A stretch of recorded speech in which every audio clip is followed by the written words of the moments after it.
এই যে স্যার চলে এসেছে ঘুম থেকে উঠে, ঘুমাচ্ছিল গো, চলে এসেছে। এসে একটু কোলে নাও।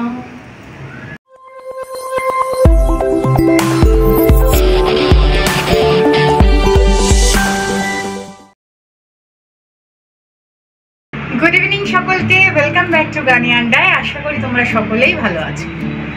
আমরা কিন্তু খুব একটা ভালো নেই। আজকে প্রায় দুরাত্রির আমি আর অয়ন রাত জাগাই বলতে পারো। ওই সকালবেলার দিকে 1 ঘন্টা 1.5 ঘন্টা করে ঘুম হচ্ছে আর কি। ছেলেটার শরীরটা আবার খারাপ হয়েছে গো, সেই কারণে এই সপ্তাহে কোনো গান আমি সেভাবে রেডি করে উঠতে পারিনি, তোমাদের শোনাতেও পারি। কেননা ছেলেটার যখন শরীর খারাপ হয় ও একদম ছাড়ে না। আর তার পাশে বসে গান বাজনাও দেখবে, মানে প্রচণ্ড জ্বর সর্দি কাশি এসব হয়েছে, বুঝেছো? 3 3.5 এর ওপরেও জ্বর উঠে যাচ্ছে। তো এই সময় আমার পাশে বসে গান গাওয়াটাও ঠিক ও মানতে পারছে না আর কি। গানে লাগছে আওয়াজগুলো।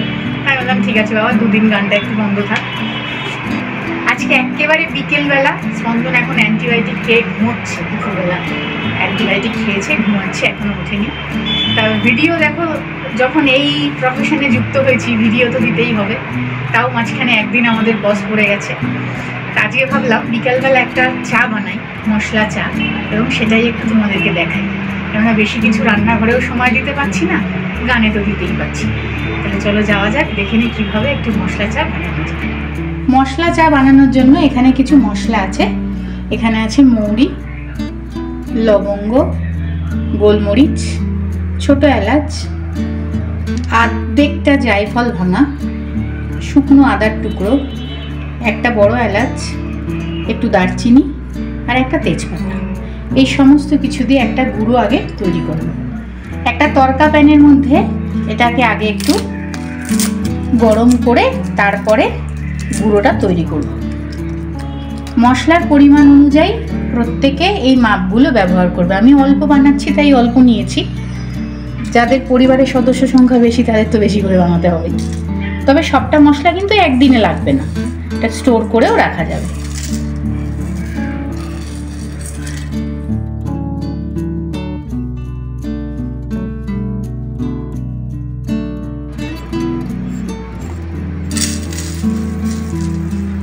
মশলাটা একটু ঠান্ডা হয়ে গেলেই গুঁড়ো করে নেব। মশলাটা এবার গুঁড়ো করে নেব। মশলা রেডি।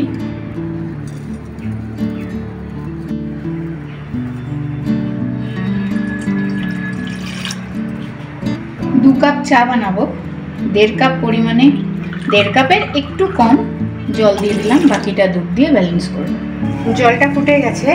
মশলার মধ্যে যেহেতু শুকনো আদা দেওয়া ছিল, এবার সবটা মশলা তো আজকে চাই আর লাগবে না, তবুও জলের সাথে আর একটু আদা ভালো করে দিয়ে দেব।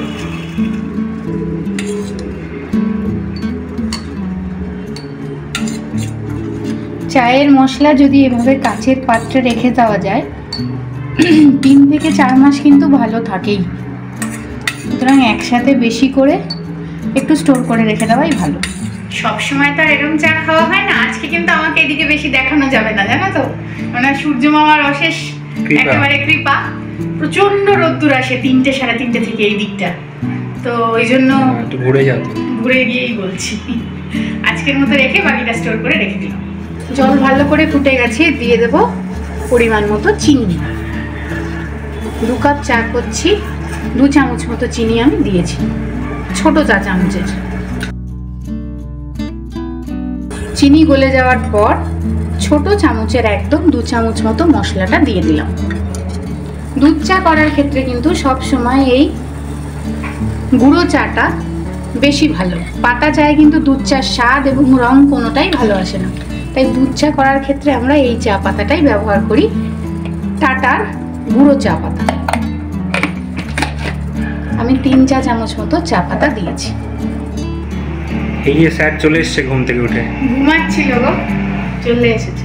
এসে একটু কোলে নাও। দেখো, চায়ের রেসিপি মানে যারা প্রথম দিন থেকে রান্নাঘরে ঢোকে তারা আলু সিদ্ধ ভাত, ডিমের অমলেট আর চা, এইগুলো কিন্তু একদমই বানাতে পারে। ছেলেরাও পারে, মেয়েরাও পারে। তো এটা তো শেখানোর কিছু নেই। যে যেরকম পরিমাণে জল দুধ ব্যবহার করবে, সে যত কাপ চায়ের প্রয়োজন সেভাবেই মশলা হবে। এখন স্যার উঠে গেছে, আমাকে ওর পাশে গিয়ে বসে থাকতে হবে, বুঝেছো? এটাই ওর দাবি। একটুখানি সময় লাগবে বাবা, তারপরেই হয়ে যাবে। কি দেখবে?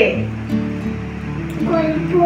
এখন তো গল্প শুনছো, তুমি একটু গল্পটা শোনো, আমি চাটা বানিয়ে যাই, তারপর দুজনে মিলে দেখব গল্প করে, যেটা ছোট্ট সেটা। হ্যাঁ যাও, তুমি একটু ঘরে যাও। ঠিক আছে মা। 1 কাপ মতো দুধ দিয়ে দিলাম।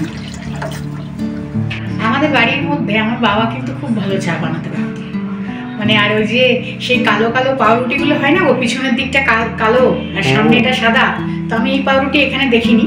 আমাদের ওখানে তো যে মানে কি বলবো বলে না, যে পিছন পোড়া পাউরুটি বলে না, সেই পাউরুটি দিয়ে চা আমাদের কিন্তু একদম সকালবেলা বাধা ছিল। তবে রোজ না, বৃহস্পতিবার বাবার স্টুডিও বন্ধ থাকতো সেই দিন, আর শনি রবিবার।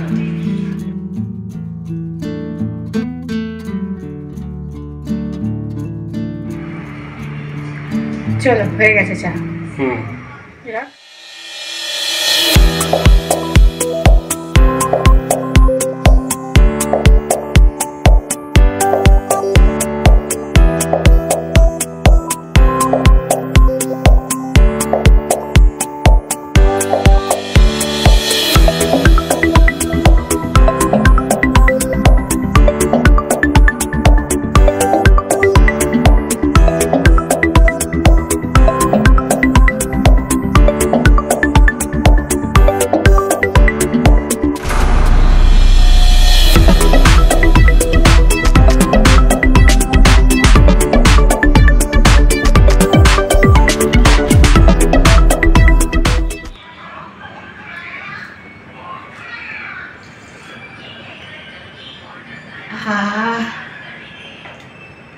দারুণ লাগছে, আমাদের স্ট্রং একদম ফ্লেভার যুক্ত চা কিন্তু রেডি।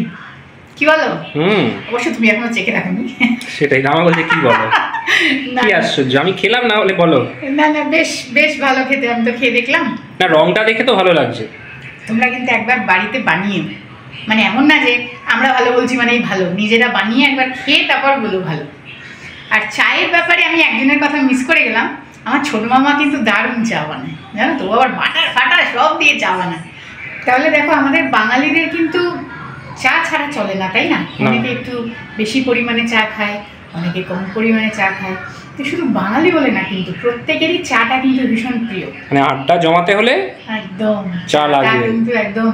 আজকে আপাতত এইটুকুতেই শেষ করি, কারণ এখন ছেলের পাশে গিয়ে বসে থাকতে হবে, তারপর আবার রাতে রান্না বান্না। যদি ভিডিওটা ভালো লাগে, যদি চাটা বানিয়ে খেয়েও ভালো লাগে, তাহলেও কিন্তু কমেন্টসে জানাতে পারো। তাহলে আজকের মতো এতটুকুই, ভালো লাগলে একটা লাইক করে দিও। পরের দিন দেখা হবে আবার খুব শিগগিরই নতুন ভিডিওর সাথে।